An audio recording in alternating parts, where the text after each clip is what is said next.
के बारे में कुछ बात कर रहे थे। तो वेक्टर क्वांटिटी क्या होती है, स्केलर क्वांटिटी क्या होती है, मतलब आप सब लोग इसके बारे में अच्छी तरह जानते हैं। ठीक है, दिक्कत क्या है? दिक्कत ये है कि जो वेक्टर्स को ऐड किया जाता है वेक्टर्स के साथ और जो प्रॉपर्टीज एसोसिएटेड हैं वो कैसे काम करती हैं, उनको समझना ज़रूरी है। वेक्टर के पास डायरेक्शन होगा, मैग्नीट्यूड भी होगा, ये कोई भी बता देगा। 9th क्लास में बच्चा पढ़ रहा होगा, उसको पता होता है, इतना तो सबको पता होता है, बुक में लिखा है। आईसीएससी सीबीएसई दोनों लोगों को इतना पता रहता है। चीज़ें इसके आगे दिक्कत करती हैं। स्केलर्स डायरेक्टली ऐड हो जाते हैं, हम सब जानते हैं। जैसे यहाँ पे ये दो वेट्स हैं, इनको आप डायरेक्टली ऐड कर सकते हैं अरिथमेटिकली, आंसर आ जाएगा, सब आसान है। इसी तरह से कोई और भी स्केलर क्वांटिटी है तो वो डायरेक्टली ऐड हो जाएगी। ये हम लोग कल देख चुके हैं। करंट के बारे में हमने कल पढ़ा था। क्या पढ़ा था कि करंट के पास, हाँ, करंट करंट के साथ हम डायरेक्शन भी लिखते हैं। ठीक है, करंट के साथ हम डायरेक्शन भी लिखते हैं। तो करंट के बारे में फिर क्या कहा जाएगा कि करंट कैसी क्वांटिटी है। यहाँ पे तो करंट ऐड तो डायरेक्टली हो जाती है, मतलब स्केलर्स की तरह ऐड होती है। और नहीं नहीं नहीं, टेंशन वेंशन नहीं याद रखना है आपको, टेंशन हो जाएगी बिला वजह। ठीक है, वो हमने ऐसे ही बता दिया था आपको। अब अभी आप उसके बारे में कुछ नहीं पढ़ेंगे, अभी क्या 12th में भी नहीं पढ़ेंगे। देखो, करंट स्केलर क्वांटिटी है या वेक्टर क्वांटिटी है, अगर पूछा जाएगा तो आप कहेंगे नहीं, करंट स्केलर क्वांटिटी ही है अभी की नॉलेज के हिसाब से। ठीक है, करंट जैसे करंट की जब डायरेक्शन बताई जाती है तो उसका मतलब क्या होता है। करंट अगर वेक्टर क्वांटिटी होती तो यहाँ पे 5 और 5 ऐसे ऐड नहीं होते, 10 हो जाता। ठीक है, वो ऐसे ऐड नहीं होते हैं, उनका एडिशन वेक्टर एडिशन होगा, जो हम आगे देखेंगे कैसा होता है, वेक्टर कैसे ऐड किए जाते हैं। हाँ,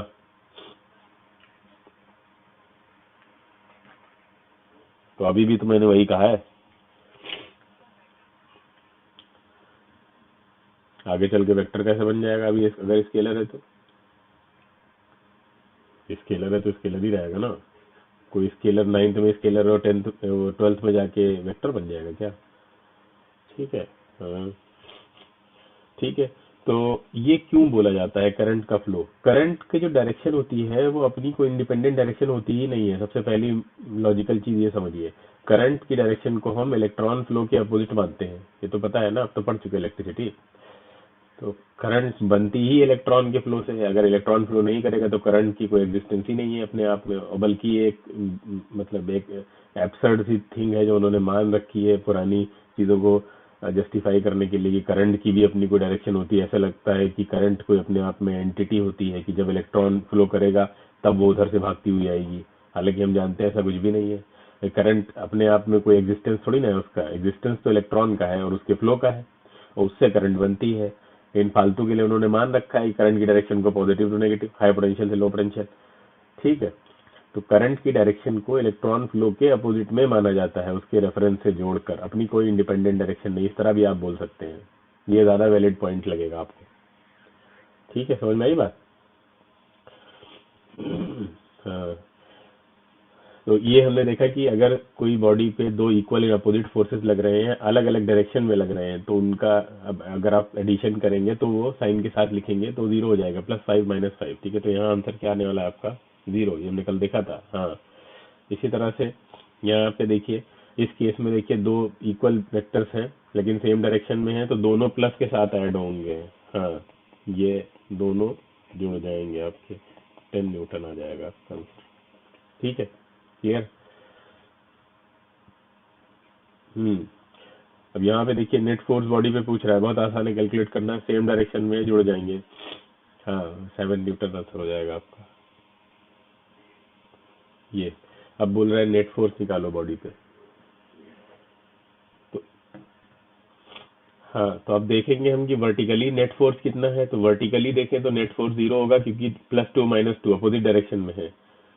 ठीक है, इसलिए +2 -2 हो जाएगा, जीरो हो जाएगा। तो आप सिर्फ हॉरिजॉन्टल देखेंगे, दोनों सेम डायरेक्शन में है, तो ये दोनों प्लस में हो जाएंगे, ऐड हो जाएंगे, 7 आंसर आ जाएगा। ठीक है, ये देखिए अब यहाँ पे, अरे वो कुछ नहीं लिखा हुआ है। ठीक है, वो मैं कल इसको चेक कर रहा था, लगा के सेट कर रहा था, तो वही लिख के देखा था कुछ। हाँ, net force on a body, अब ये हम लोग कल देख रहे थे। अब यहाँ पे जो हमने आपको एक चीज बताई थी उसको हम फिर से समझा देते हैं, तो सब लोग ध्यान से देखें। ठीक है, स्क्रीन पे देखिए। हमने बताया था किसी भी ऑब्जेक्ट पे दो फोर्स अगर लग रहे हैं तो उसमें मैक्सिमम फोर्स लगेंगे इस कंडीशन में, देखिए है ना। मैक्सिमम फोर्स इस कंडीशन में है जब दोनों एक दूसरे सेम डायरेक्शन में, एक दूसरे के पैरेलल हो या सेम डायरेक्शन में हो, तो मैक्सिमम फोर्स होगा हमेशा। और मिनिमम फोर्स होगा जब ये दोनों के बीच में 180 डिग्री का एंगल बन रहा हो। हाँ, 180 डिग्री का एंगल बन रहा हो दोनों के बीच में, ये देखिए ऐसे, तो ये क्या होगा, मिनिमम फोर्स होगा। अब इस मैक्सिमम और इस मिनिमम के बीच में सारी जो नंबर है वो आएंगे। जैसे मिनिमम है तो मिनिमम से फिर आप बढ़ाते गए, थोड़ा बढ़ता गया, वैल्यूज गेन कर रहा है, गेन करते करते करते करते मैक्सिमम हो गया। क्लियर है? तो ये इनके बीच में सारी वैल्यूज लाई करेंगे। तो ये कॉमन सेंस आपको कल समझाया गया था, तो इसको याद रखिए। तो यहाँ पे पूछ रहा है नेट फोर्स बॉडी पे, तो बॉडी पे नेट फोर्स हमें मान लीजिए तरीका नहीं पता है निकालने का, तो हम इतना बोल सकते हैं कि नेट फोर्स 10 नहीं हो सकता, 0 नहीं हो सकता। 10 न्यूटन इसलिए नहीं क्योंकि 10 न्यूटन होता तो दोनों पैरेलल होते तब होता, और 0 इसलिए नहीं क्योंकि दोनों एंटी पैरेलल होते तो 0 होता। ठीक है, तो यहाँ पे आंसर क्या होगा, 10 न्यूटन नहीं, 0 नहीं, कैन नॉट बी डिटरमिन नहीं, क्योंकि निकाला जा सकता है डी, नन ऑफ दिस, ये हम कल देख चुके हैं। ठीक है, आगे चलते हैं। ये देखिए यहाँ पे कैसे निकालेंगे, तो वही चीज है, अलग अलग डायरेक्ट। देखिए ऊपर नीचे में क्या हो रहा है, अगर हम ऊपर नीचे देखें तो 5 न्यूटन ऊपर है, 1 न्यूटन नीचे है, तो 1 न्यूटन कैंसिल कर देगा भाई, +5 -1, तो रिजल्टेंट इसका मिलेगा आपको। हाँ, तो अगर आप इसका रिजल्टेंट बनाएंगे तो ये आएगा अल्टीमेटली ऊपर की तरफ 4 न्यूटन। अच्छा, इधर हॉरिजॉन्टल डायरेक्शन में +10 -6, तो इधर लगेगा 4। क्लियर है? तो अब इसका जो रिजल्टेंट होगा वो इन दोनों के बीच से निकलेगा। कल बताया था हमने, कोई बॉडी को अगर आप इधर खींच रहे हैं, इधर खींच रहे हैं, तो ना ये इधर जाएगी ना ये इधर जाएगी, ये बीच में कहीं कोई रास्ता ले लेगी, तो नॉर्थ ईस्ट है। ठीक है, क्लियर है?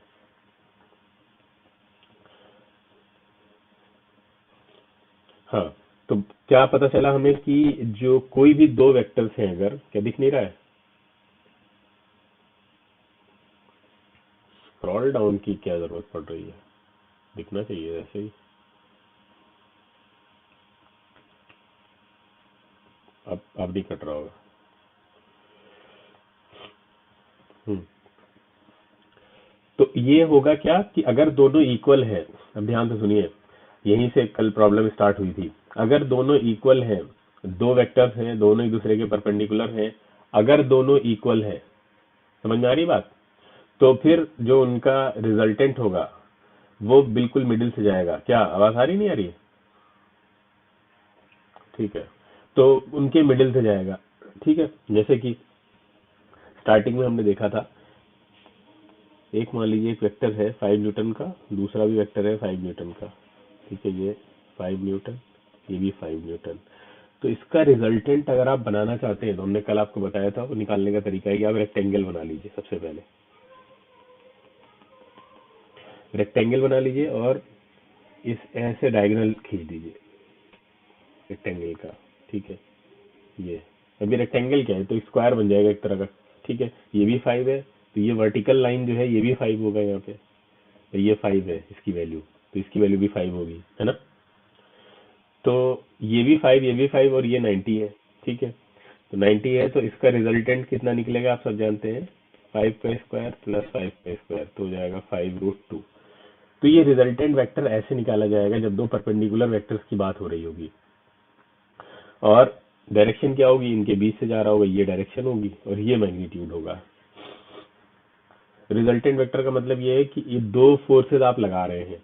ठीक है, आपने दो फोर्स किसी बॉडी पे लगा रहे हैं, एक फोर्स इसको इधर खींच रहा है, एक फोर्स इसको इधर खींच रहा है। तो आपसे पूछा जा रहा है बताओ अल्टीमेटली बॉडी जाएगी किधर, ऊपर जाएगी या हॉरिजॉन्टली जाएगी, तो आप कहेंगे कि ये तो रिजल्टेंट वेक्टर बता सकता है किधर जाएगी, यानी इन दोनों फोर्सेस का रिजल्टेंट जिधर लग रहा होगा, ठीक है, वो उधर बॉडी मूव करेगी। हाँ, नेट फोर्स जिधर लग रहा होगा, रिजल्टेंट नेट फोर्स एक ही बात है, वो जिधर लग रहा होगा उधर बॉडी मूव करेगी।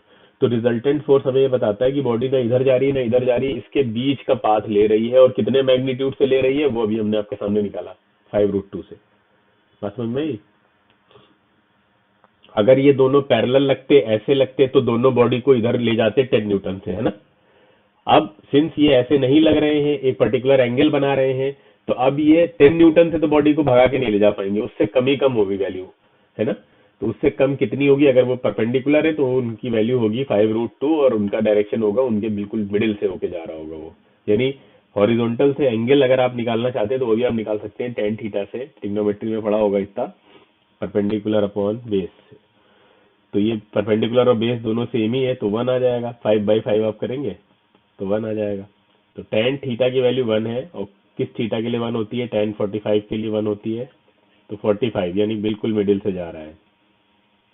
तो ये थीटा दे दिया उसने आपको, स्लोप भी बता दिया कि ये कहाँ से जा रहा है, इसकी डायरेक्शन क्या होगी। क्लियर है? सबको समझ में आ रहा है ये कैसे निकाला गया, कहाँ से आ गया? तो ये रिजल्टेंट वेक्टर या नेट फोर्स, ठीक है, निकालने का तरीका है कि हम नेट फोर्स कैसे निकालते हैं। कभी भी किसी ऑब्जेक्ट पे दो फोर्सेस लग रहे हैं तो उनका रिजल्टेंट, यानी वो अल्टीमेटली दोनों ऑब्जेक्ट को किधर ले जाएंगे, ये चीज, इसको बोलते हैं रिजल्टेंट। क्लियर है? अब देखिए ध्यान से, कभी ऐसा हो सकता है कि किसी ऑब्जेक्ट पे, से एक ऑब्जेक्ट हमने लिया, इस ऑब्जेक्ट पे दो फोर्स तो लग रहे हैं, लेकिन एक फोर्स मान लेते हैं 5 न्यूटन का है और दूसरा फोर्स है आपका 10 न्यूटन का। ठीक है, क्लियर? अब ये तो ठीक है कि ये दोनों फोर्सेस लग रहे हैं, और ये जो रिजल्टेंट इनका निकलेगा, उनके बीच में 90 डिग्री का एंगल बन रहा है, तो रिजल्टेंट जो निकलेगा वो इनके बीच में ही आएगा, डायरेक्शन जो आएगी वो इनके बीच में ही होगी कहीं। लेकिन अब डायरेक्शन बिल्कुल एग्जैक्टली मिडिल में नहीं होने वाली है। क्यों नहीं होने वाली है? क्योंकि जो देखिए, पहले दोनों वेक्टर बराबर थे, पहले दोनों फोर्सेस बराबर थे, इक्वल थे, तो फिर जो रिजल्टेंट आ रहा था वो एग्जैक्टली मिडिल से होके जा रहा था। लेकिन अब एक वेक्टर बड़ा हो गया, दिख रहा है ना, एक वेक्टर बड़ा हो गया, तो ये हॉरिजॉन्टल वाला बड़ा है, तो ये जो मिडिल वाली लाइन पहले थी, अब ये थोड़ी झुक जाएगी किधर? हॉरिजॉन्टल की तरफ। अब हॉरिजॉन्टल वाला थोड़ा ज्यादा अपनी तरफ झुका लेगा, बिल्कुल मिडिल से नहीं जाने देगा, है ना। चलो भाई, हमारे साथ नहीं जा रहे हो तो थोड़ा हमारी तरफ तुमको झुकना पड़ेगा, क्योंकि हमारा मैग्नीट्यूड इसके कंपैरिजन में डबल है, तो हमारा जोर ज्यादा होगा। बात समझ में आ रही है? हमारा डोमिनेंस ज्यादा होगा, इसका डोमिनेंस ज्यादा होगा। तो अब जो मिडिल वाली लाइन होगी, कि मेरे पास एक और पेन होता अगर, तो मैं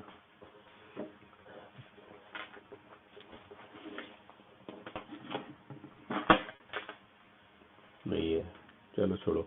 हाँ, तो समझ में आ रहा है? जो मिडिल वाली लाइन, मान लो पहले मिडिल वाली लाइन ये थी, ठीक है, अब मिडिल वाली लाइन इसकी तरफ और झुक जाएगी, ऐसे रहेगी मिडिल में ही वो, लेकिन मतलब एग्जैक्टली मिडिल में नहीं रहेगी, उनके बीच में कहीं आएगी, क्योंकि ये अपनी तरफ इसलिए झुका लेगा इसको, क्योंकि ये मैग्नीट्यूड में ज्यादा है। ठीक है, जैसे कि यहाँ देखिए ध्यान से, ये लाइन थी पहले, जब दोनों बराबर थे, इधर जा रही थी, रिजल्टेंट फोर्स था, ठीक है, दोनों का रिजल्टेंट फोर्स इधर ले जा रहा था। लेकिन अब सिंस ये बड़ा हो गया है 10 न्यूटन, तो अब रिजल्टेंट ऐसे झुक जाएगा, ये देखिए, ये होगा नाउ।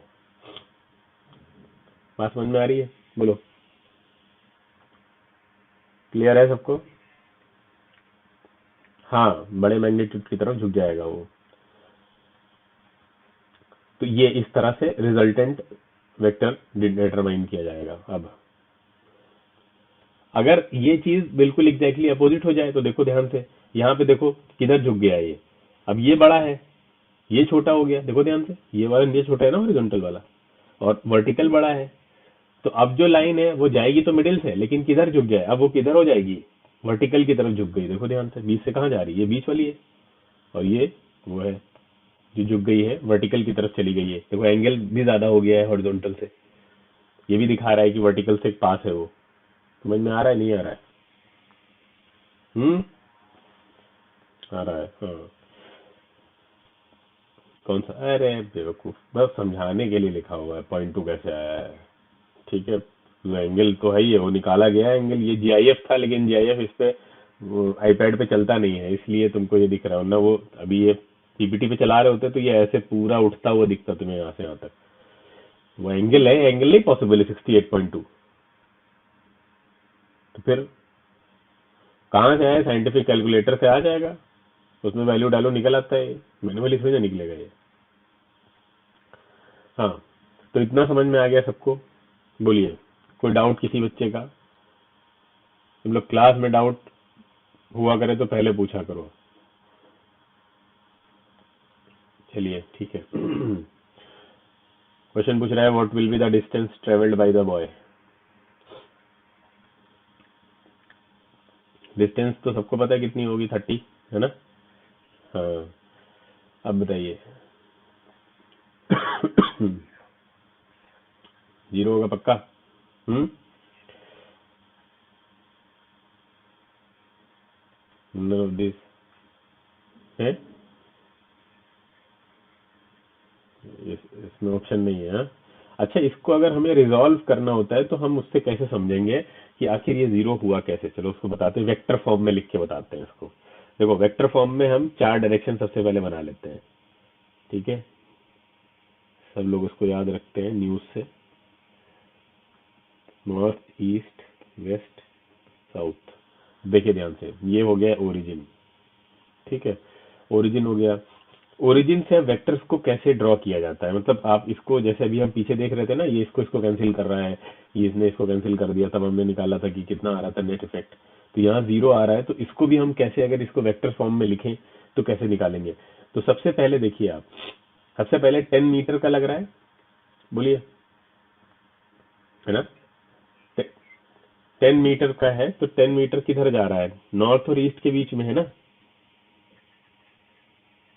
हाँ, तो नॉर्थ और ईस्ट के बीच में ये लग रहा है आपका 10 मीटर। फिर कहाँ है?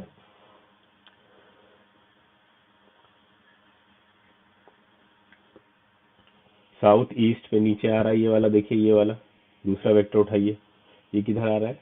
ये ऐसे आ रहा है आपका।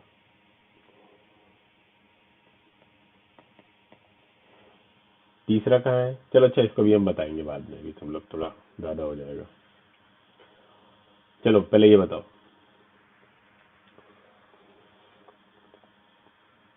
कितना आएगा?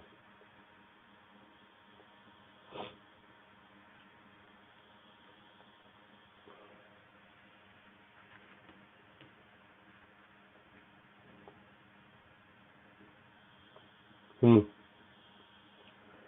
निकालिए।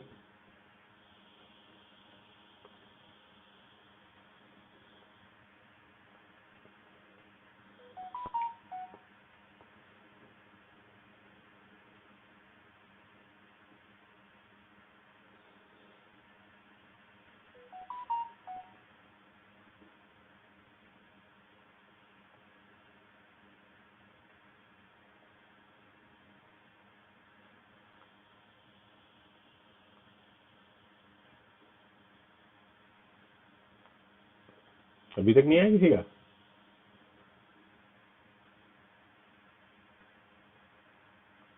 आवाज नहीं आ रही क्या मेरी? अरे तो निकालो जल्दी।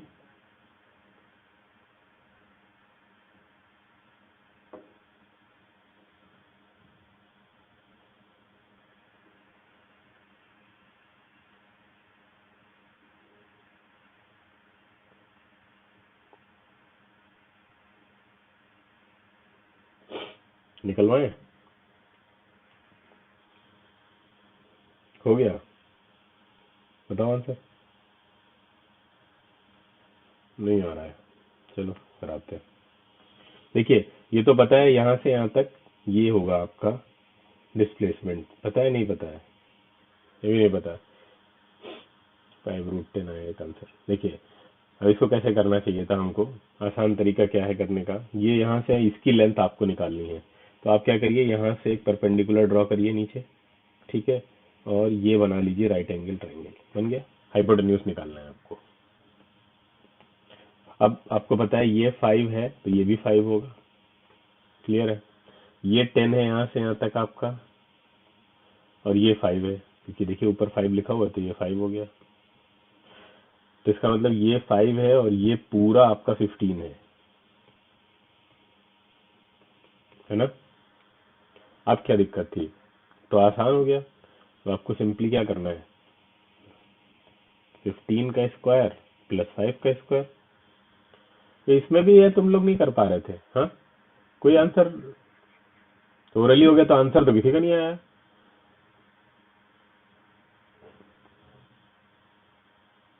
ठीक है, ये हो गया आंसर, में कुछ भी नहीं था क्वेश्चन में। क्लियर?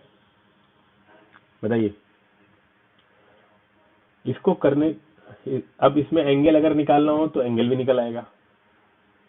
ठीक है, एंगल कैसे निकलेगा? 5/15 से 5/15 कर दीजिए तो एंगल भी निकल आएगा, और उसकी एग्जैक्ट वैल्यू निकालनी होगी तो फिर उसमें कैलकुलेटर चाहिए होगा हमको। ठीक है, आसान क्वेश्चन था। अब देखिए, चलिए हम इसको डिस्प्लेसमेंट वेक्टर को वेक्टर में रिजॉल्व कैसे करते हैं वो सीखते हैं पहले। जैसे जैसे भी हमने पीछे बताया था कि कैसे लिखते हैं उसको डायरेक्शन बना के। तो इसमें देखिए, इसमें डिस्प्लेसमेंट कितना हो रहा है सब बता देंगे, बहुत आसान है। कितना हो रहा है डिस्प्लेसमेंट? 0 है ना डिस्प्लेसमेंट। तो अब देखिए फोर्सेस को बनाते हैं, सबसे पहला लिखते हैं। कैसे लिखते हैं इसको देखिए ध्यान से। ये मान लीजिए ऑब्जेक्ट है, ठीक है। तो इस पे पहले किस डायरेक्शन में हो रहा है डिस्प्लेसमेंट? इधर हो रहा है, तो उसको फोर्सेस की फॉर्म में लिख रहे हैं। तो सबसे पहला ये है 10 मीटर। उसके बाद दूसरा कहाँ है? नीचे लग रहा है।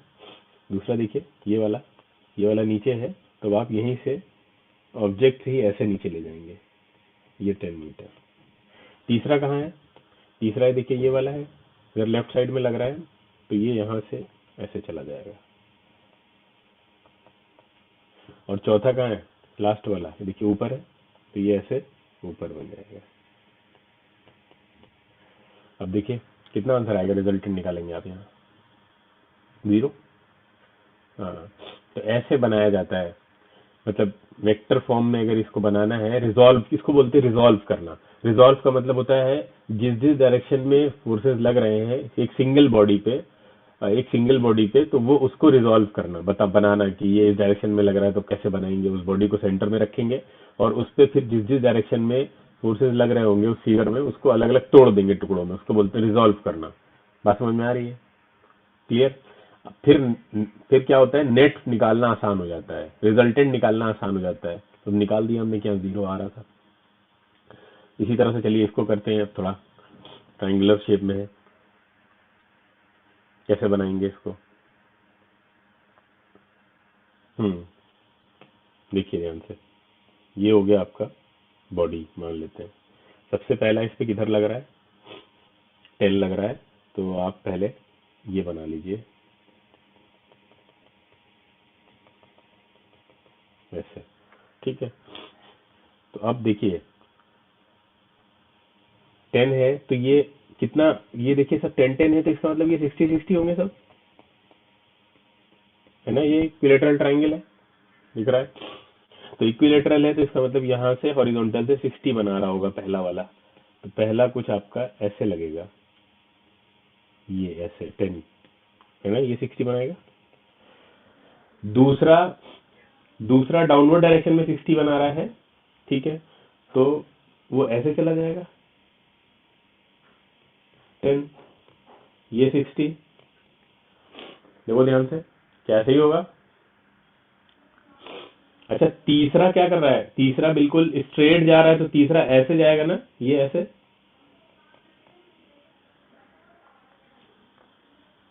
बताओ सबको समझ में आ रहा है?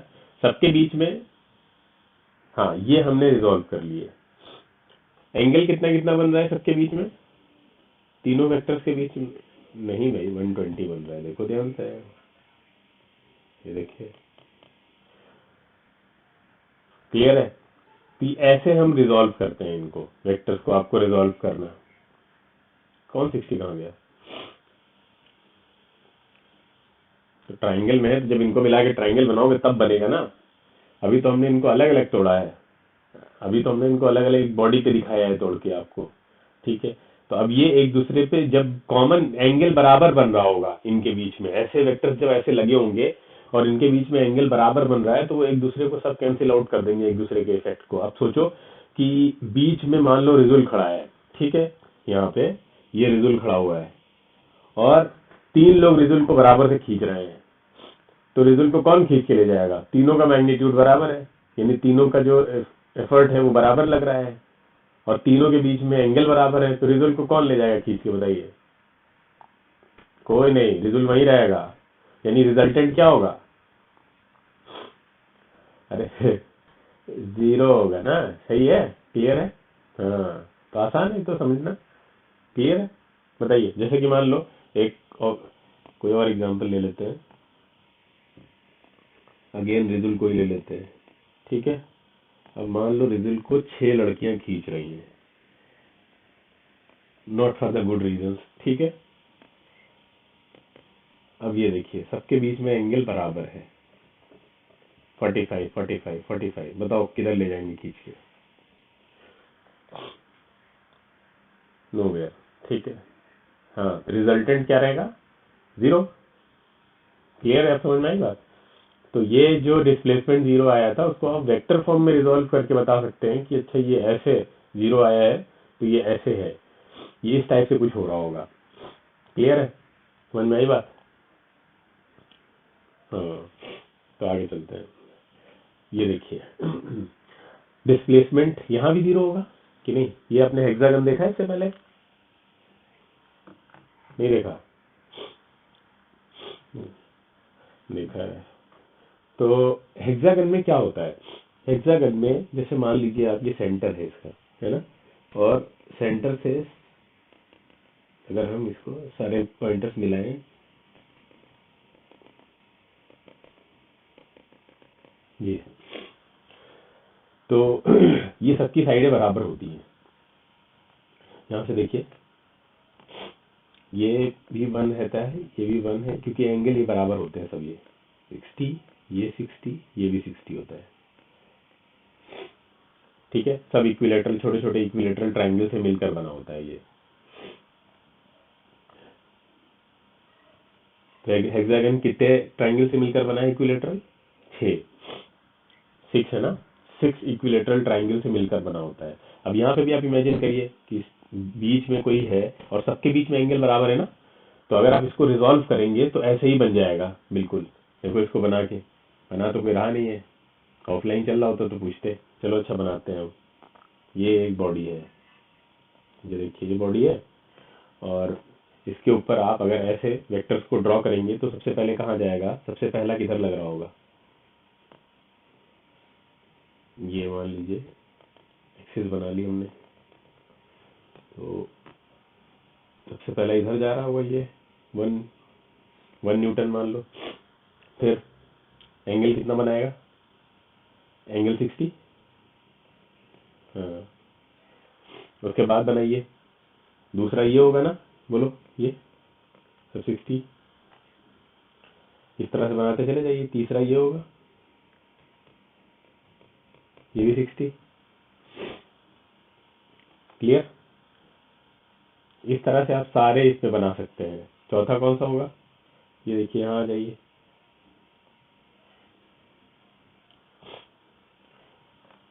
ये भी कितना? 60। जो आसान आसान है पहले उनको बनाइए, जो दिख रहे हैं क्लियरली। ये होगा एक, ये भी 60 बनाएगा इसके साथ, ठीक है। कितने बन गए? 3 तो 5, ठीक है। कितनी साइड है? 6 है ना, ये हो गया 6।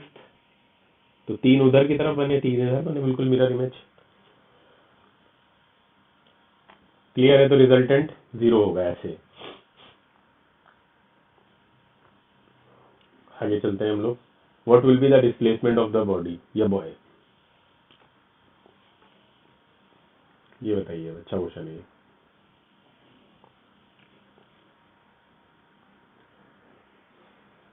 सभी लोग ट्राई करें इसको, कैसे करेंगे?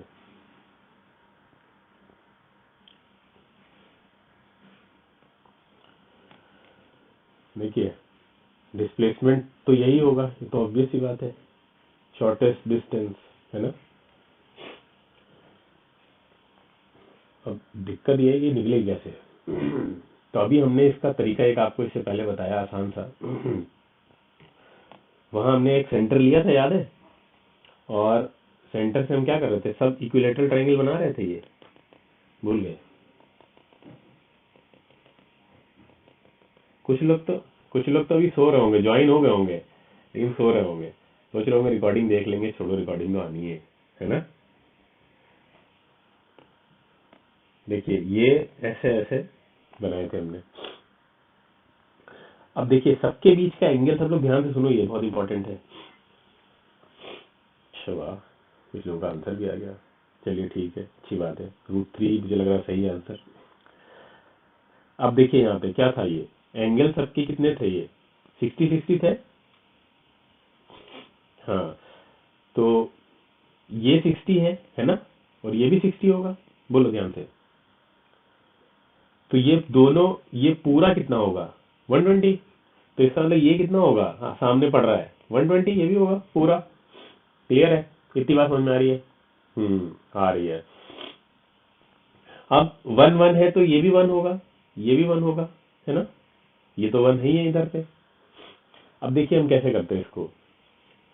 सबसे पहली चीज देखिए ध्यान से, अगर हम यहाँ से एक परपेंडिकुलर ड्रॉ कर दें, कहाँ ड्रॉ कर दें, यहाँ से ऐसे, ये परपेंडिकुलर ड्रॉ हो गया, ये 90 होगा, ये भी 90 होगा। तो ये पूरी लेंथ हमको चाहिए, तो ये मान लो अगर x है तो ये इधर वाली भी तो x ही होगी,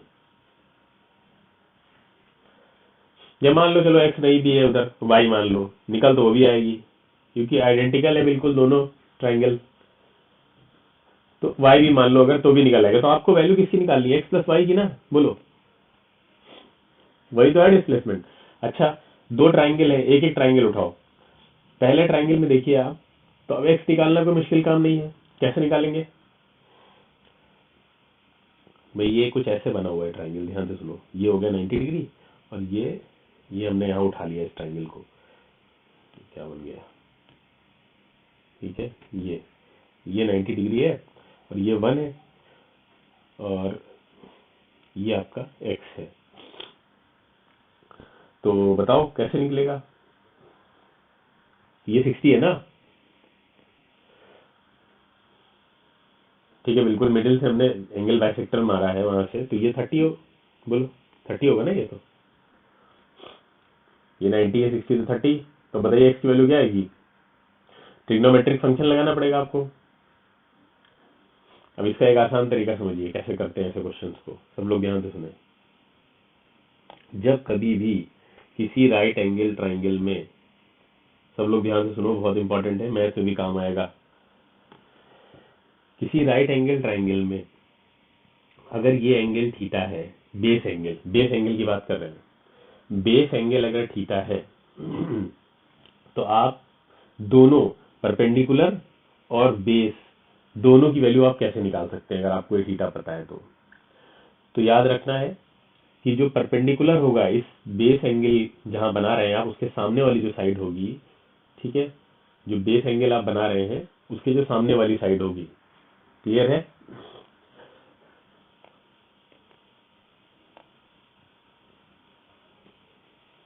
वो आएगी साइन थीटा से।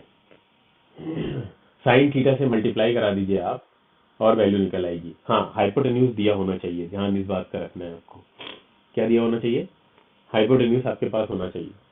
तो ये h साइन थीटा से आ जाएगी निकल के आपके पास, ये वाली साइड क्या हो जाएगी, h साइन थीटा। अच्छा, बेस कॉस से निकलेगा तो बेस हो जाएगा h कॉस थीटा। तो इसका मतलब ये है कि अगर, जैसे हम इसको सिंप्लीफाई कर देते हैं, यहाँ तो हमने थीटा और h लिखा था ना, अब हम नंबर पे आ जाते हैं तो आसान हो जाएगा आपके लिए। देखिए ये एंगल आपके पास थीटा बना हुआ है, और यहाँ वैल्यू लिखी है 10, ठीक है, ये एंगल है थीटा, यहाँ वैल्यू लिखी है 10। तो इसका मतलब ये है कि अगर आप बेस निकालेंगे तो वो कॉस थीटा के साथ आता है, तो वो आएगा 10 कॉस थीटा, और अगर परपेंडिकुलर निकालेंगे तो वो साइन के साथ आता है, और वो आएगा 10 साइन थीटा। ये शॉर्टकट है, इनको याद रखिए, बोलो बात समझ में आ रही है। तो बेस निकालेंगे तो वो आएगा कॉस थीटा के साथ।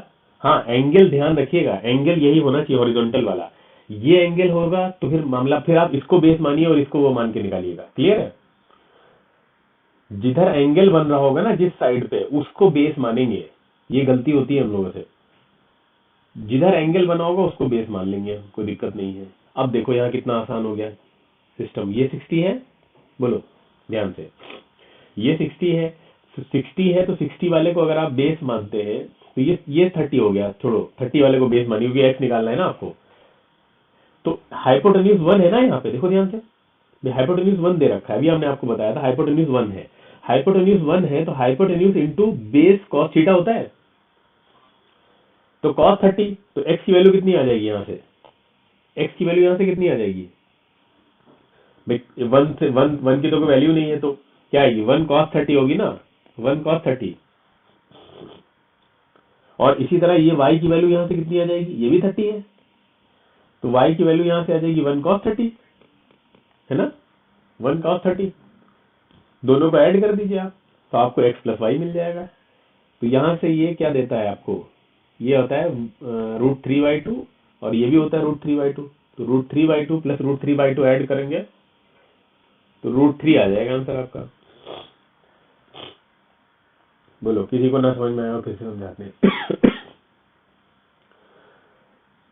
ये बहुत इंपॉर्टेंट है, इसको याद रखना है आपको कि ये जब राइट एंगल ट्राइंगल बना हुआ है आपके पास, तो राइट एंगल ट्राइंगल में अगर हाइपोटेन्यूज दिया है और बेस एंगल दिया हुआ है तो फिर आप उससे परपेंडिकुलर और बेस कैसे निकालेंगे, सबको समझ में आ गया। तो ये हमने आसानी से निकाल दिया यहाँ से, अगर हमें ये पता था, बहुत आसान हो गया क्वेश्चन हमारे लिए। एक और चीज, हाँ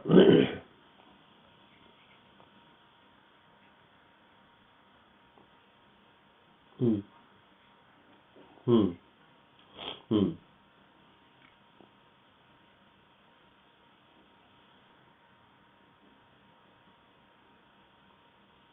रेडियस, रेडियस 1+1 2 काहे की रेडियस, ये कहाँ पूरा सर्किल है जो रेडियस बना दी तुमने इसकी।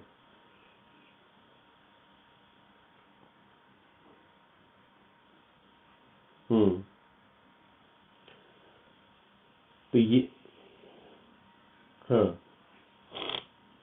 पूरा राइट एंगल कैसे मान सकते, पूरा राइट एंगल किसको मान लेंगे आप, किसको पूरा राइट एंगल,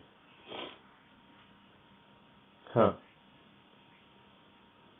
हाँ हाँ हाँ हाँ हाँ, राइट एंगल कहाँ पे मानोगे, हाँ ये वाला, ये ट्राइंगल, ये ट्राइंगल की बात करो, हाँ कौन सा, ये वाला ट्राइंगल, फिर किधर की बात, सीधा ऊपर कौन सा, ये ऐसे ग्रीन कलर से 1 मीटर कहाँ लिखा हुआ है, ये वाली लाइन बता रहे हो,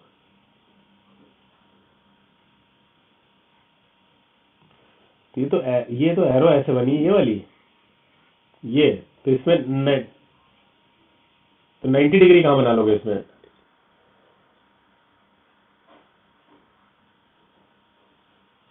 ये ऐसे गए फिर ऐसे गए और ये ऐसे ऐसे,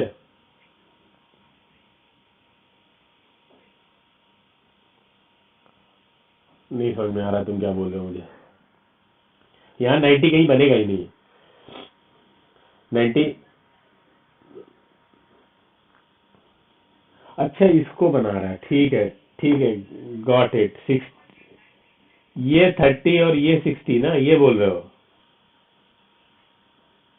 हाँ हाँ, तो ऐसे बोलो ना, 60 और 30 ये बोल रहे हो, ये 90 इसी को बोल रहा है ना 90। और दूसरी कौन सी लाइन, अच्छा ये वाली लाइन, ये ओके, हाँ हाँ बन जाएगा ये वाला, तो ये वाली लाइन हाँ 1 हो जाएगी और ये वाली 1, ये सॉरी 2 हो जाएगी, ये वाली 1 हो जाएगी, तो ये √3 आ जाएगा। हाँ ठीक है, सही है, कर सकते हैं, ऐसे ऐसे, ऐसे भी कर सकते हैं। तो रिजल्टेंट और डायरेक्शन को कैसे कैलकुलेट करते हैं हमने आपको बताया, ठीक है, रिजल्टेंट को और डायरेक्शन को कैसे कैलकुलेट करते हैं ये आपको क्लियर हो गया, बताइए। और आपको हमने रूल भी बता दिया, आपको साइन कोसाइन वाला रूल हम कैसे लगाते हैं, बल्कि इनफैक्ट उसको कोसाइन रूल ही बोलते हैं। ठीक है, कोसाइन रूल क्या था कि अगर कोई ट्राइंगल ऐसे बना हुआ है आपके सामने और हाइपोटेन्यूज की वैल्यू दे रखी, मान लो एफ दे रखा है, फोर्स की वैल्यू एफ दे रखी है, और ये एंगल आपको थीटा दे रखा है, तो आप क्या करेंगे, आपसे हॉरिजॉन्टल पूछेगा तो हॉरिजॉन्टल आएगा एफ कॉस थीटा, और वर्टिकल पूछेगा तो क्या आएगा एफ साइन थीटा। हाँ, वह इसको ध्यान रखना है, इसको कोसाइन स्टिक्स बोलते हैं या कोसाइन रूल बोलते हैं। बहुत आसान है। आया कहाँ से, ट्रिग्नोमेट्री से, समझ गए। ट्रिग्नोमेट्री में क्या होता है, कॉस थीटा क्या होता है, कॉस थीटा और साइन थीटा कैसे निकालते हैं हम, साइन थीटा होता है hypotenuse upon perpendicular upon hypotenuse, और हाँ इस टाइप से वहीं से निकाला गया है, तो उसको बार बार लगाने की जरूरत नहीं है, आपको डायरेक्ट आना चाहिए। ठीक है, तो रिजल्टेंट एंड डायरेक्शन कैसे निकालते हैं हम जान गए हैं। अभी तक कोई किसी को इसमें किसी तरह का कोई डाउट हो तो बताओ। रेक्टेंगल, इसमें पता है रिजल्टेंट डायरेक्शन कैसे निकालते हैं, आपका जो रेक्टेंगल लॉ है वो लगाते हैं, रेक्टेंगल बनाएंगे, है ना, बताया था। इसमें क्या करेंगे, आप रेक्टेंगल बनाएंगे, रेक्टेंगल, हाँ रेक्टेंगल कंप्लीट कर लीजिए। ठीक है, उसके बाद देखिए यहाँ से यहाँ तक जो डायरेक्शन जा रही है यही डायरेक्शन होगी, कंफर्म है। ठीक है, और ये इसकी वैल्यू जो निकल के आएगी वो इसका मैग्नीट्यूड होगा, है ना, ये 5 होगा। क्लियर है, मैं समझ में आ रही, सबको पता है, आसान है।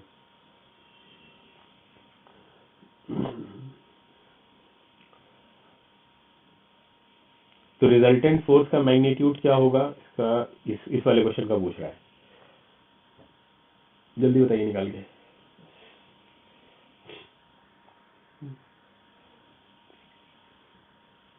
क्या करिए, आपका जो आंसर है वो बताइए, उसमें ऑप्शन की क्या जरूरत है, तो आसान क्वेश्चन।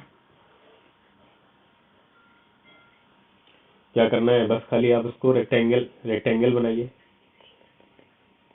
ये रेक्टेंगल बना, ये होगा, तो सॉरी ये होगा आपका, ये हो जाएगा 5√3, ये 5 है तो पता है हाइपोटेन्यूज कैसे निकलेगा, ये हो जाएगा 5√3 का होल स्क्वायर,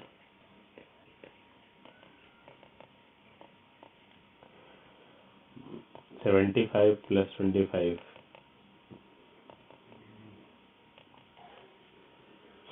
आंसर आ गया 10 न्यूटन। 10 न्यूटन ऑप्शन में नहीं दिया, ये क्या होगा, कहाँ गलती हो गई। हाँ ये हो सकता है। ठीक है, आंसर तुम लोगों ने सही निकाला है। थीटा कितना आएगा, अच्छा थीटा निकालो, थीटा की वैल्यू बताइए।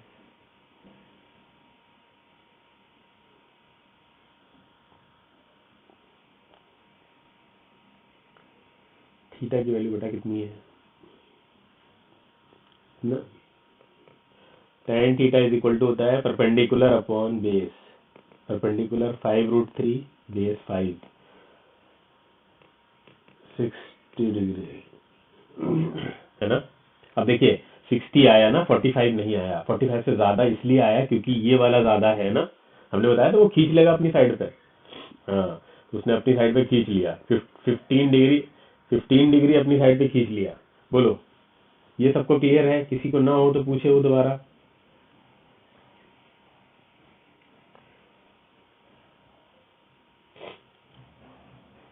चलिए यहाँ बताइए डायरेक्शन ऑफ फोर्स।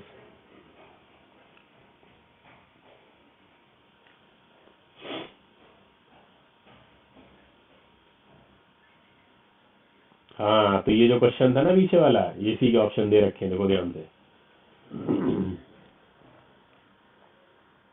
सबको समझ में आ गया, करवाएं। इसमें हुआ क्या भाई, इधर इस साइड में 5 न्यूटन बन गया, है ना, और ऊपर 2 न्यूटन बन गया। अब ये वर्टिक आपको ये निकालना है, तो आपने क्या किया, यहाँ से परपेंडिकुलर या ये रेक्टेंगल बना लीजिए, पूरा कर लीजिए, ये रेक्टेंगल को पूरा कर लीजिए, सबसे पहला काम तो यही करिए। ये देखिए ऐसे पूरा हो गया रेक्टेंगल। अब इसका बनाइए आप रिजल्टेंट, ऐसे, है ना। अब निकालना आसान है, हमें पता है ये 90 डिग्री है, ये 2 न्यूटन है, ये नीचे वाला 5 न्यूटन है, तो रूट में हो जाएगा 5² + 2²। क्लियर है, सबको समझ में आ रहा है, बहुत आसान है। ठीक है, अभी तक सब बहुत आसान चल रहा है। चलिए ये बताइए, अच्छा थीटा बताओ इसमें, 2/5, हाँ ठीक है।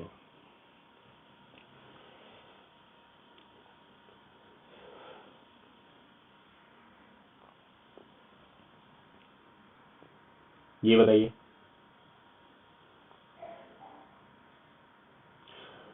नित्या, नेहल, रिदा, समझ में आ रहा है?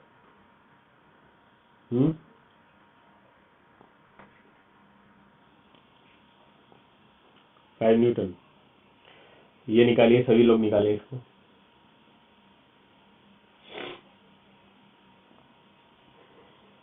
कहाँ पे? कहाँ पे?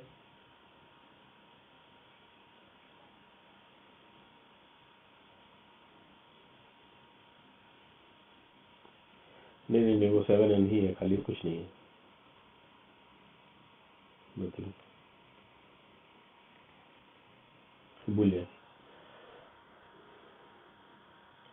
अब निकालिए। तो आसान है, ये बॉक्स बना लो और इनका पहले वर्टिकल डायरेक्शन में किधर जाएगा? ऊपर की तरफ जाएगा। कितना? 3। हाँ, और इधर ये इधर जाएगा 4 से। तो आसान है, रेक्टेंगल रेक्टेंगल कंप्लीट करिए, निकाल लीजिए। ये आपका रेक्टेंगल कंप्लीट हो गया। ये आ रहा है आपका, निकल आया सबका 5। हाँ सही है, 5 ही आएगा।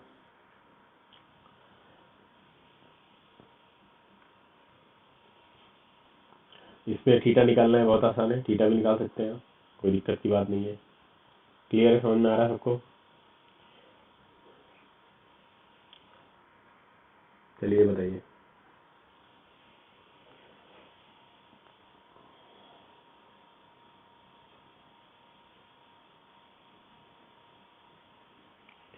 ये तो सॉल्व ही है, खैर रखा हुआ है तुम्हारे सामने। देखिए एक बात याद रखिएगा, एक ट्राइंगल होता है, अगर कोई राइट एंगल ट्राइंगल ऐसा बना हुआ है, डायरेक्ट याद रखने के लिए है ये फैक्ट खाली, ठीक है। और ये 3 है, ये 4 है, जैसे कि इस क्वेश्चन में ही है, इसी क्वेश्चन में है ना, देखिए ध्यान से। भाई ऊपर वाला 3 होगा, नीचे वाला 4 होगा, सही है। तो आपको पता है कि tan जब आप निकालने जाएंगे यहाँ पे, तो क्या आएगा? ये थीटा 3/4। तो tan थीटा अगर 3/4 है, तो थीटा की वैल्यू अगर आप कैलकुलेटर से निकालते हैं तो 37 डिग्री आती है। अब खुद ही सोचो, अगर ये 37 है, ये वाली वैल्यू अगर 37 है, ध्यान से सुनो, तो ये कितनी होगी? 53। तो ये 37 53 का ट्राइंगल बनता है, अगर ये 3 है, ये 4 है, और ये 5 हो जाएगा अल्टीमेटली हाइपोटेन्यूज। तो ये आइडियल ट्राइंगल है, इसको याद रखना चाहिए।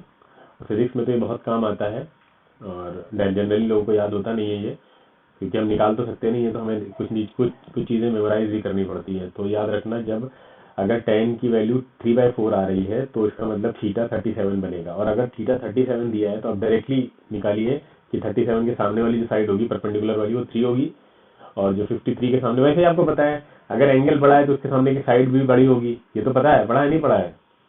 बड़े एंगल के सामने ज्यादा बड़ी साइड होगी, 37 के सामने छोटी होगी, इसके सामने बड़ी है। तो ऐसे याद रख सकते हो, 3 4 में कंफ्यूजन नहीं होगा कि 53 के सामने 4 जाएगा और 37 के सामने 3 जाएगा, और 5 आपको पता है हाइपोटेन्यूज होगा तो 90 के सामने जाएगा। तो ये एक आइडियल ट्राइंगल है, इसको याद रखना, कुछ चीजें याद रखना भी जरूरी होता है, और ये काम आएगा मैथ्स में भी और यहाँ पे भी। ठीक है, कोई डाउट किसी तरह का? अब एक और इंटरेस्टिंग, हाँ क्या आ रहा है? किसका आंसर? 5 5 5 5 5 5 आंसर तो पहले पता है, 5 ही होगा। ठीक है, तो अच्छा, मतलब उल्टा भी हो सकता है कभी कभी। अभी हमें क्या था कि वेक्टर्स में तोड़ रहे थे ना, हमें एक बना के दे दिया फिगर, उसको फिर वेक्टर में रिजॉल्व करके निकाल रहे थे, रिजल्टेंट वेक्टर बना रहे थे। कभी ऐसा हो सकता है आपको रिजल्टेंट वेक्टर पड़ा दिया हो, तो आप उसको ओरिजिनल मोशन को आप कैसे दिखाएंगे कि इस पे कैसे मोशन हो रही होगी, वो भी बनाया जा सकता है। जैसे यहाँ पे देखिए 5 न्यूटन आपको रिजल्टेंट वेक्टर दे दिया गया है, तो इससे आप कैसे बना लेंगे, आप पता कर लेंगे कैसे। देखिए ध्यान से, सब बच्चे ध्यान से सुने, एक पेज ले लेना चाहिए मुझे।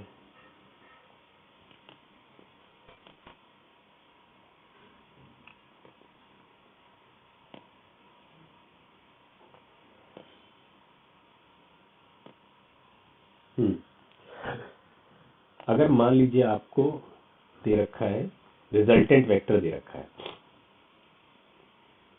ऐसे दिया हुआ है बना के, और ये लग रहा है 5 न्यूटन, यहाँ आपको दिया है थीटा। ठीक है, क्लियर है इतनी बात? या मान लीजिए यहाँ पे दिया हुआ है 45। अब एक्चुअल जो बॉडी पे जो फोर्सेस लग रहे हैं उनको हम कैसे बनाएंगे? तो रिजल्टेंट हमें दे रखा है, उल्टे जाना है, पीछे जाना है। पीछे जाने का मतलब ये है कि वहां पे आपको पहले क्या होता था, पहले हमको रिजल्टेंट नहीं पता होता था, हमें क्या पता होते थे? परपेंडिकुलर और बेस पता होते थे, है ना। अब रिजल्टेंट पता है, परपेंडिकुलर और बेस नहीं पता है, लेकिन हमने आपको एक तरीका बताया परपेंडिकुलर और बेस निकालने का। पता है क्या आपको? पता है जो हॉरिजॉन्टल, सबसे पहले तो रेक्टेंगल कंप्लीट करिए, रेक्टेंगल कंप्लीट कर लिया हमने। अब आपको पता है कि जो परपेंडिकुलर होगा वो जाएगा साइन थीटा के साथ में इंटू हाइपोटेन्यूज, और अगर बेस होगा तो वो जाएगा कॉस थीटा के साथ में, यानी ये होगा 5 cos 45 और ये होगा 5 sin 45। इतनी बात क्लियर है? बताइए। तो अब अगर आप ऐसे बॉडी ले लें कि यहाँ पे कहीं लग रहा होगा फोर्स, तो वो रेक्टेंगल आपका बन जाएगा। आप रेक्टेंगल में यानी दो दो फोर्सेस आपको दिखाने होते हैं उसमें, खाली रिजल्टेंट नहीं दिखाना है, दोनों इंडिविजुअली अलग अलग दिखाने हैं। तो बताइए नीचे वाला कितना आ जाएगा? 5 न्यूटन। 5 न्यूटन, अरे 5 cos 45 5 न्यूटन का हो जाएगा, तो ये आएगा ना यहाँ पे 5 cos 45 मतलब 5/√2। ठीक है, या 5√2/2 ऐसे भी लिख सकते हैं, या 5/√2, ये होगा 5/√2, और ये भी कितना हो जाएगा? साइन 45 भी सेम होता है वैल्यू, तो ये भी होगा 5/√2। तो इसकी आपने ये जो रिजल्टेंट था उसको वापस से अलग अलग फोर्सेस में भी लिखना आपको आना चाहिए। बोलो, ये बात समझ में आई? हाँ, ये दोनों ऐसे ही तो है, इसको ऐसे बनाया जा सकता है और यहाँ से वापस ऐसे ही बनाया जा सकता है। क्लियर है? तो आपको ये कैसे बना पाएंगे? आप जब बना पाएंगे जब आपको पता होगा ये वाली जो कोसाइन स्टिक रूल जो हमने बताया था आपको, कि बेस में जाओगे हॉरिजॉन्टल एंगल के साथ इंटू हाइपोटेन्यूज करोगे तो बेस मिलेगा, और इंटू साइन करोगे तो क्या मिलेगा? परपेंडिकुलर मिलेगा। हाँ, तो दोनों आप आराम से फोर्सेस फिर से बना सकते हैं जिनका रिजल्टेंट आपको खाली दे रखा है। इंडिविजुअल फोर्सेस पूछ ले आपसे, बताओ दोनों ये रिजल्टेंट है और बताओ इंडिविजुअली कितने कितने लग रहे होंगे इसके ऊपर, तो आप निकाल लेंगे आराम से। हम्म हम्म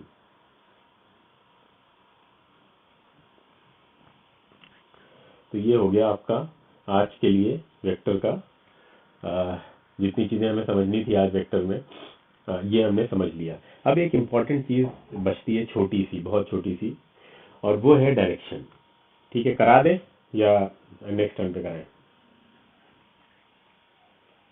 तो सब खाली बैठे हुए हैं आज की, आज यही समझना है खाली, है?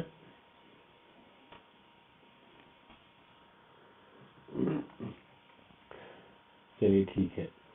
डायरेक्शन में मतलब हम समझेंगे कि डायरेक्शन, देखिए वेक्टर दो चीजों से मिलकर बनता है, बता चुके हैं आपको। ठीक है, दो चीजें कौन कौन सी? हाँ, ध्यान से सुनो। Vector magnitude plus direction. ठीक है। अच्छा, मैग्नीट्यूड और वेक्टर को हम लिखते कैसे हैं? अब ध्यान से सुनिएगा ये चीज सभी लोग। वेक्टर को हम लोग लिखते कैसे हैं? जैसे वेक्टर लिखा हुआ है, ये मान लीजिए एफ वेक्टर लिखा हुआ है। ठीक है, अगर हम आपसे कहें, अब बताओ इसमें डायरेक्शन इंक्लूड है या नहीं है? डायरेक्शन इंक्लूड है, सी बात। हाँ, तो इसमें डायरेक्शन इंक्लूड है। ये एफ छोड़ो, हम वेलोसिटी लेकर समझाएं, ज्यादा अच्छे समझ में आएगा, है ना। अब इसमें डायरेक्शन है, अगर हम कहें इसको तोड़ के लिखो, मतलब वेलोसिटी की वैल्यू आपको दे रखी है 10 मीटर पर सेकेंड, और उसके साथ में कुछ डायरेक्शन भी होगी यहाँ पे। बोलो किस डायरेक्शन में जा रही है? दो चीजें होंगी ना, दो चीजें होंगी ना, ये इसको कहेंगे मैग्नीट्यूड और यहाँ पे होगी डायरेक्शन। क्लियर है इतनी बात? बोलो। तो अब क्या होता है, इसको कैसे लिखा जाता है? अगर आप खाली मैग्नीट्यूड लिखना चाहते हैं, आपको ऐसे दे रखा है, सपोज करिए वैल्यू दे रखी है, ऐसे दे रखा है, तो खाली मैग्नीट्यूड अगर लिखना है तो इसके आगे मॉड लगा देंगे आप।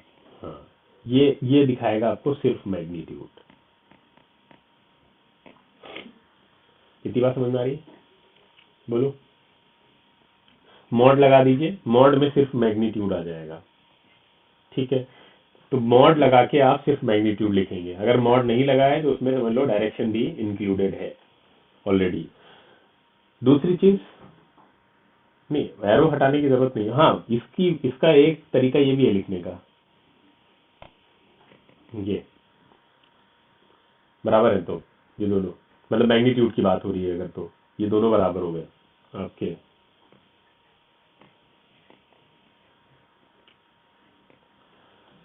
ठीक है, तो इस तरह लिखेंगे हम मैग्नीट्यूड को। मैग्नीट्यूड में ये मॉड वाली चीज याद रखनी है आपको। हाँ बताओ। मॉड मॉड इसलिए लगाया जा रहा है, उसका रीजन है। रीजन ये है कि अगर लिखा है -10 मीटर/सेकेंड, तो -10 मीटर/सेकेंड में अगर आप मॉड लगाएंगे तभी वो निकल के आएगा ना मैग्नीट्यूड प्लस में बाहर। तो इसलिए मॉड वाला तरीका ज्यादा सही है। ठीक है। हाँ।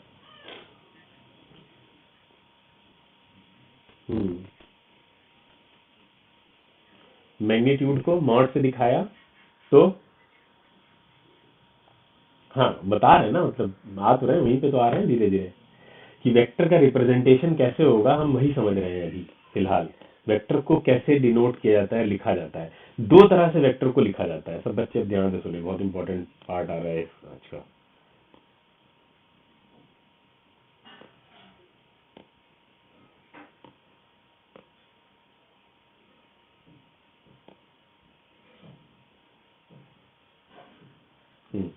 वेक्टर का रिप्रेजेंटेशन दो तरह से किया जाता है।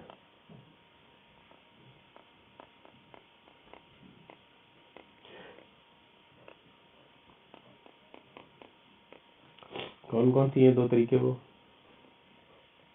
एक होता है पिक्टोरियल रिप्रेजेंटेशन और दूसरा होता है आपका इक्वेशन की फॉर्म में। बात समझ में आई? दो तरह से हम वेक्टर को डिनोट करते हैं, दिखाते हैं। एक ही चीज है, दिखाने का दो तरीके हैं। एक तो इक्वेशन की तरह दिखाएंगे, ठीक है, थोड़ा कॉम्प्लेक्स लगेगा देखने में, ठीक है, या ये कह सकते हैं कि फिजिक्स की टर्मिनोलॉजी में दिखाएंगे जैसे दिखाया जाता है। क्लियर है? पिक्टोरियली, तो पिक्टोरियली हम सब जानते हैं कैसे डिनोट किया जाता है। पिक्टोरियली ऐसे लिखा जाता है, अब तक हम वही पढ़ते ही तो आए थे, ये वाला, ये है पिक्टोरियल रिप्रेजेंटेशन। क्लियर? वी के ऊपर आपने एरो लगा दिया, एरो लगा दिया, उसका मतलब क्या है? सिंपल, एक बॉक्स है और ये इधर जा रहा है एक पर्टिकुलर वेलोसिटी, मान लो 25 मीटर/सेकेंड से, ठीक है। वो वेलोसिटी एक्स डायरेक्शन में, वाई डायरेक्शन में, किधर भी हो सकती है, ठीक है। क्लियर है? अच्छा, इक्वेशन की फॉर्म में कैसे लिखेंगे वो समझिए। वो दिख रहा है स्क्रीन पे? हाँ, तो इसकी फॉर्म में कैसे लिखेंगे इक्वेशन की फॉर्म में? तो अब देखिए ध्यान से, इक्वेशन की फॉर्म में कैसे लिखा जाता है। v इक्वल टू, अभी 25 मीटर/सेकेंड से चल रहा है, तो 25 मीटर/सेकेंड इसका मैग्नीट्यूड हो गया, प्लस इसके साथ अब लिखी जाएगी क्या? डायरेक्शन। और वो डायरेक्शन कैसी हो सकती है? हो सकता है वो प्लस, नहीं सॉरी, मतलब उसके साथ में एसोसिएट करके लिखेंगे। वो डायरेक्शन +x हो सकती है, -x हो सकती है, +y हो सकती है, -y हो सकती है, +z हो सकती है, -z हो सकती है। पॉसिबल है ना? तो ये है इक्वेशन की फॉर्म में लिखना। और इसी को अभी हमने जो आपको बताया था मॉड लगा के लिखने वाला, जो मैग्नीट्यूड में हम मॉड यूज करते हैं, उसके साथ में बताया था भी। तो इसी को ऐसे लिखा जाएगा ये, और प्लस इसके साथ में आएगी क्या? इसकी अभी डायरेक्शन, जो भी हमने आपको नहीं बताई है। अगर x डायरेक्शन में है तो ध्यान से सुनो, अगर ये x डायरेक्शन में मूव कर रहा है तो मैग्नीट्यूड के साथ में आई कैप लिखा जाता है। ध्यान से सुनो, हाँ, आई कैप बता चुके हैं, आई कैप लिखा जाएगा। अब आई कैप के साथ में ये आपको पता है कि प्लस माइनस इंक्लूडेड है। प्लस में है प्लस आई कैप हो सकता है, प्लस जे कैप हो सकता है, माइनस आई कैप हो सकता है। ये प्योरली आपको क्या दिखा रहा है? डायरेक्शन। और ये प्योरली आपको क्या दिखा रहा है? मैग्नीट्यूड। दोनों ऐड होंगे तो बनेगा वेक्टर, वेक्टर फॉर्म बनेगा, और वो आपको दोनों चीजें दिखाएगा। इस आई को यूनिट वेक्टर बोलते हैं, यानी इसकी अपनी कोई हैसियत नहीं है, वैल्यू नहीं है, खाली डायरेक्शन दिखा रहा है। जब ये मैग्नीट्यूड के साथ जुड़ेगा तब इसकी कोई हैसियत होगी। क्लियर है? कौन वेक्टर कैसे मैं आई कैप की यूनिट वेक्टर है तो उसका यूनिट मैग्नीट्यूड मान लिया गया 1 मान लो आप। हाँ ठीक है, इतनी बात समझ में आई सबको? दिक्कत तो नहीं हो रही है? बोलो, कोई क्लियर है? कोई दिक्कत नहीं किसी तरह की?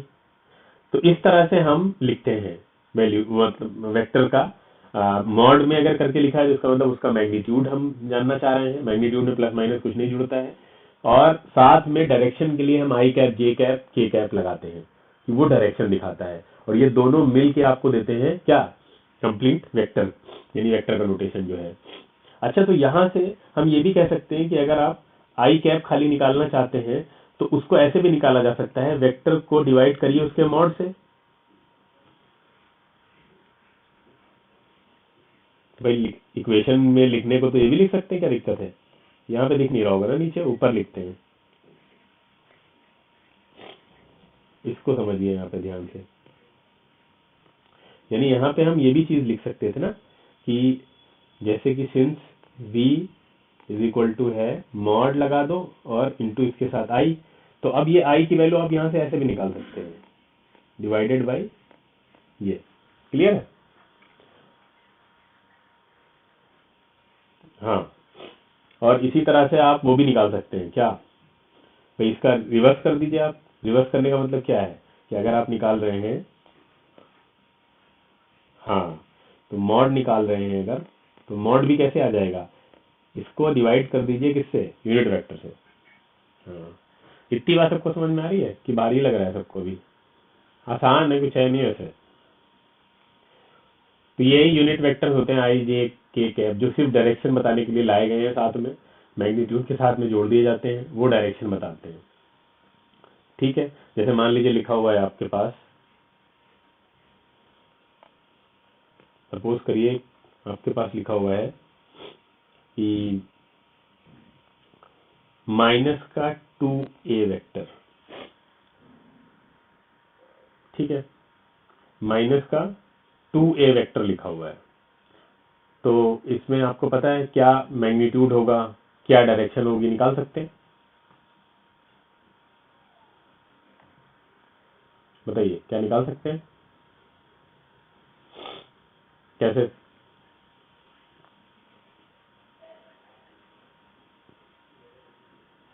या तो चलो और आसान करते हैं, एक और वैल्यू लिखो।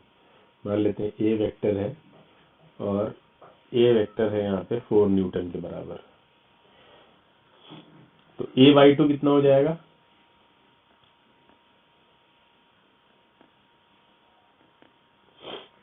ए बाई टू को ऐसे लिख सकते हैं आप,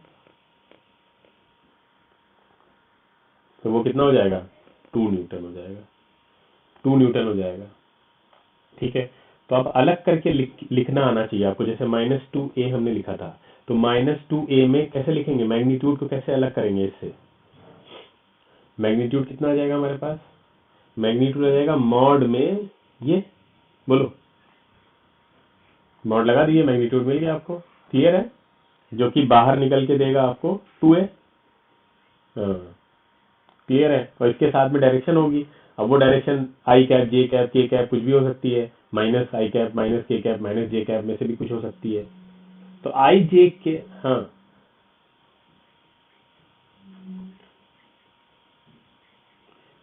अदरवाइज कैसे निकालेंगे आप?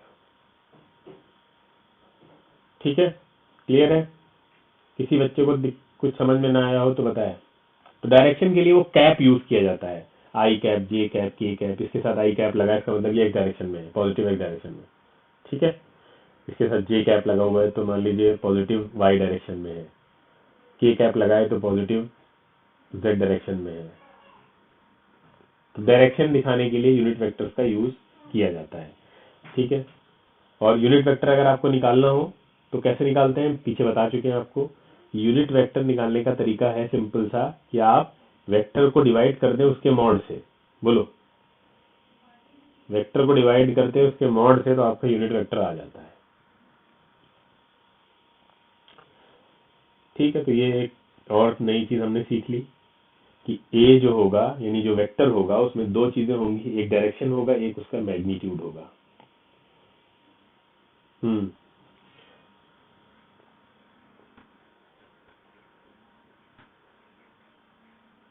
और क्या, मॉड के अंदर तो रह सकता है, मॉड के बाहर आएगा तो गायब हो जाएगा मॉड।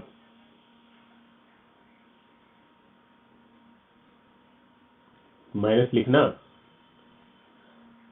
तुम और क्या लिखोगे, नहीं तो फिर वैल्यू गलत दिख रहा हो, इसका मतलब -2 है तो -2a ही लिखेंगे ना, तो अल्टीमेटली आएगा ना, तो यहाँ लिखेंगे ना प्लस में, हम इसके अंदर ही प्लस में कैसे लिख देंगे, तो वैल्यू गलत लिख रहे हो ना तुम। ठीक है, तो ये चीज याद रखनी है आपको कि हम ये वाला जो फॉर्मूला है ये बहुत इंपॉर्टेंट है, ये चीज समझनी बहुत जरूरी है। ये अगर किसी को समझ में ना आई हो तो आप बताइए, यानी किसी वेक्टर को कैसे लिखेंगे, अगर इसको लिखना है तो इसको ऐसे लिखेंगे। बोलो, इसमें कुछ भयानक सा तो नहीं लग रहा है अब? अच्छा अच्छा, इसको ऐसे भी लिख सकते हैं फिर तो। अब कुछ लोगों को दर्द होगा। अरे वाह, चलो अच्छी बात है, तुम लोग बहुत इंटेलिजेंट हो गए हो। तो ये क्या हो गया आपका, ये सेम चीज है ना, ये मॉड लगा दो या ऐसे लिखो, एक ही चीज है। तो अगर हम समझे तो ये क्या है, सबके हम नाम लिख देते हैं। ये है आपका वेक्टर, ठीक है। वेक्टर का इक्वेशन फॉर्म हमने ये बता दिया। पिक्टोरियल क्या होता है, अब तक आप पिक्टोरियल पढ़ते आ रहे थे, पिक्चर देख रहे थे खाली, ठीक है। अब हम अंदर घुसे हैं कि वो पिक्चर बनी कैसे, वो देख रहे हैं ना। तो अब ये मॉड देखिए, मॉड को हम क्या बोलते हैं, मैग्नीट्यूड। हाँ, और इसको क्या बोलते हैं, डायरेक्शन। बस। हाँ,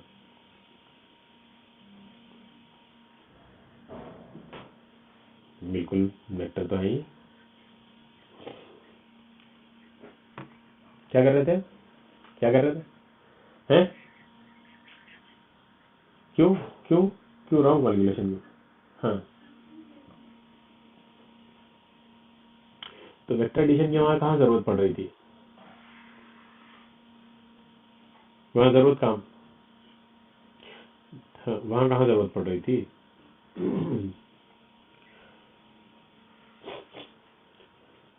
ठीक है। अब एक बात बताइए, जैसे मान लीजिए अगर जो आपकी ये एफ मतलब कैप दिया हुआ है, उसके बारे में अगर लिखा हुआ है कि वो यूनिट वेक्टर है कहीं पे, मान लीजिए यूनिट वेक्टर का रिप्रेजेंटेशन कैसे करते हैं, इसको समझिए ध्यान से।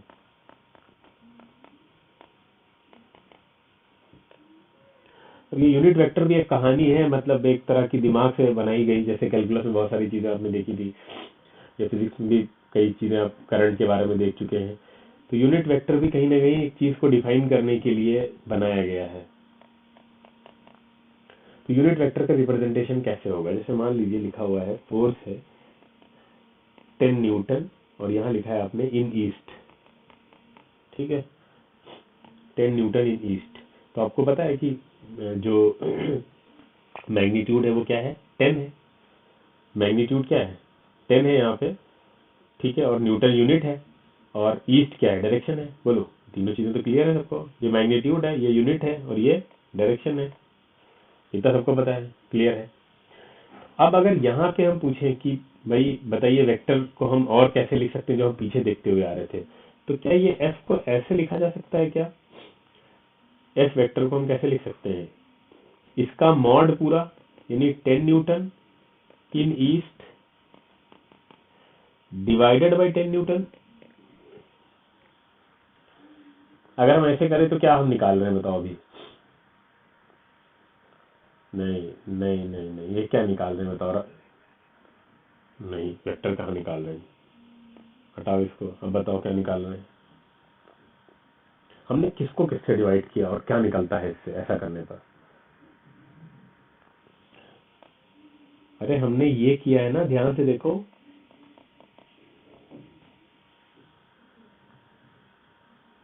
ये तो क्या है, ये देखो, ये इसकी वैल्यू है, और ये हमने डायरेक्शन हटा के खाली मैग्नीट्यूड ले लिया। तो अब बताइए क्या दे रहा है हमें, यहाँ पे क्या लिखे हम, एफ कैप। एफ कैप की वैल्यू कितनी आई निकल के यहाँ से बताओ, 1, ठीक है। और 1 अभी हमने बताया था 1 मैग्नीट्यूड होता है, और डायरेक्शन साथ में लिखेंगे आप क्या, ईस्ट, ठीक है, क्लियर है। तो इसके साथ में मैग्नीट्यूड लगा रहेगा हमेशा, आप ऐसे समझा नहीं सकते अगर मैं पूछे तो। ये देखो 1 आया है, वन उसका अपना मैग्नीट्यूड हो गया और साथ में उसकी डायरेक्शन भी लगी, तो वो यूनिट वेक्टर है। तो यूनिट वेक्टर कहलाएगा यूनिट वेक्टर तब जब उसका मैग्नीट्यूड कितना हो, यूनिट हो, मतलब वन हो। Clear?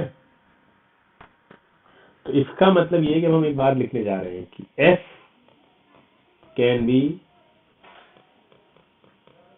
Written as F if अरे बताओ। बिल्कुल शाबाश, अगर मैग्नीट्यूड वन है तो। ठीक है, तो इसको आप ऐसे भी लिख सकते हैं। क्लियर है, समझ में आ रहा है? तो ये थोड़ी यूनिट वेक्टर की कहानी थी जो आपसे शेयर करनी थी।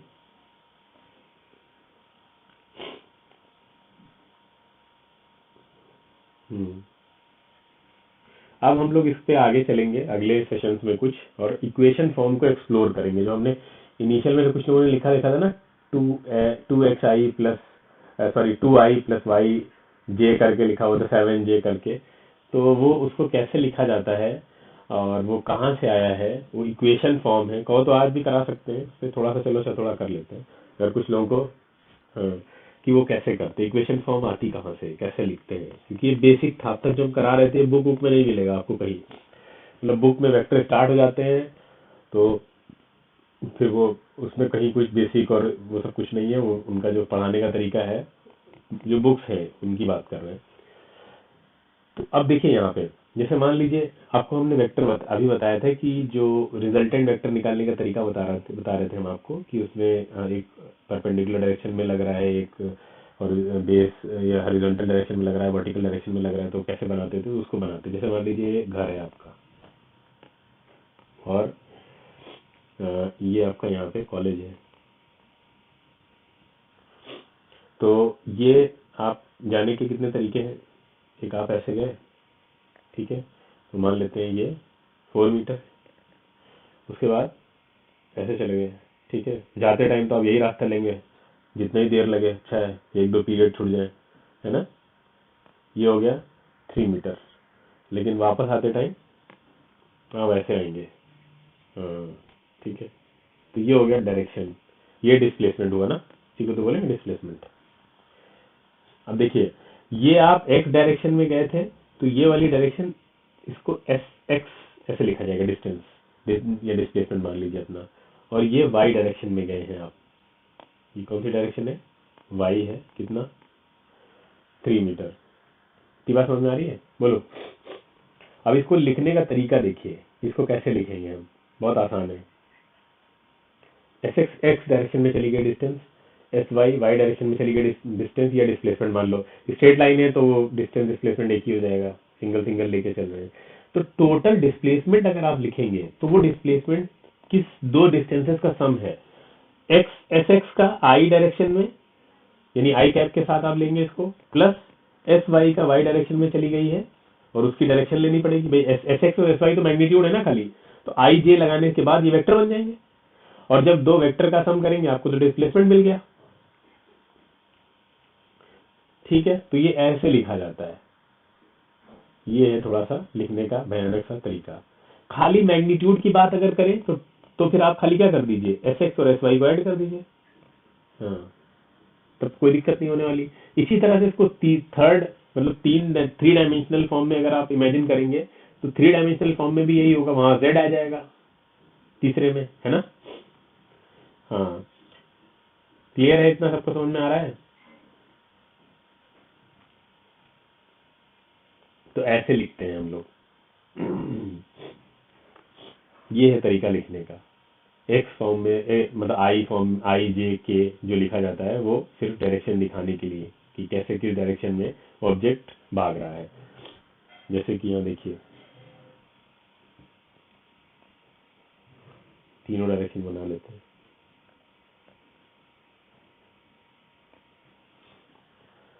तो ये वाली कहलाएगी आपकी, ये वाली आई, आई कैप बोल सकते हैं इसको, 1 यूनिट है, आई कैप हो गया। ठीक है, इसी तरह से ऊपर जो होगा ये जे कैप, ठीक है, ये के कैप। इनकी डायरेक्शन मतलब वो z डायरेक्शन दिखा रहा है। इसी तरह से इनके नेगेटिव भी होंगे रेस्पेक्टिवली। क्लियर है? जैसे हम आपसे पूछें, बताइए force F is equal to, ठीक है, फोर्स वेक्टर दिया हुआ है आपका F is equal to 10 newton का, आपको फोर्स वेक्टर निकालना है, मतलब 10 न्यूटन का फोर्स दिया हुआ है, ऐसे समझो। Force vector equation equal to 10 newton along positive x axis. बताओ क्या होगा? बताओ भाई, लगाओ दिमाग। Force vector 10 newton along positive y axis, x axis, कैसे लिखेंगे? ये बहुत आसान, बहुत आसान है। हाँ, क्या लिखेंगे? 10 न्यूटन इंटू आई कैप। मॉड नहीं, मॉड लिखने की जरूरत क्या है, पॉजिटिव में तो ऑलरेडी पहले ही है ना, तब मॉड नहीं लिखेंगे। हाँ, पॉजिटिव बोल ही रहा है, आई आई कैप होगा।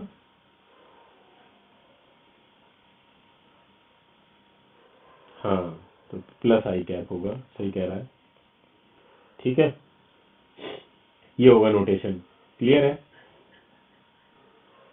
क्या करिएगा अगर इसी को नेगेटिव, इसी को अगर नेगेटिव समझ में नहीं आ रहा विदुल, क्या करो? हाँ, मतलब पॉजिटिव बोल ही रहा है, लेकिन लिख सकते हैं, लिखना चाहिए, सही तरीका यही है। अगर बोल रहा है नेगेटिव एक्सिस के अलोंग लिखिए, तो नेगेटिव एक्सिस के अलोंग कैसे लिखेंगे? -10 आई कैप न्यूटन, ऐसे लिख सकते हैं आराम से।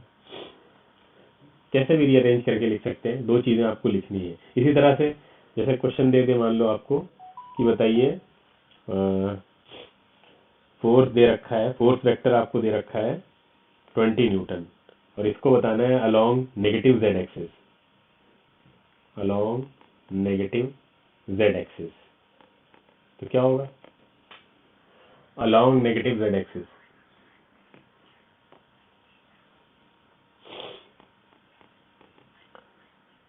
-20 के कैप न्यूटन। ठीक है, सबको समझ में आ रहा है? बताइए बाकी लोग, सबको क्लियर? तो ये आसान है, कोई मुश्किल काम नहीं है, समझ सकते हैं आप आराम से। तो अगले टर्म पे हम लोग पढ़ेंगे वेक्टर्स के और बार, मतलब और इक्वल वेक्टर्स क्या होते हैं, अनइक्वल वेक्टर्स क्या होते हैं, कैसे क्या होता है, तो उनको धीरे धीरे समझते चलेंगे। ठीक है, और बाकी जो फोर्स का रिवीजन चल रहा है लॉज ऑफ मोशन का, वो भी पैरेलल में चलता रहेगा, बीच बीच में समझेंगे। इतना वेक्टर के बारे में आपको कम से कम तो पता होना जरूरी था।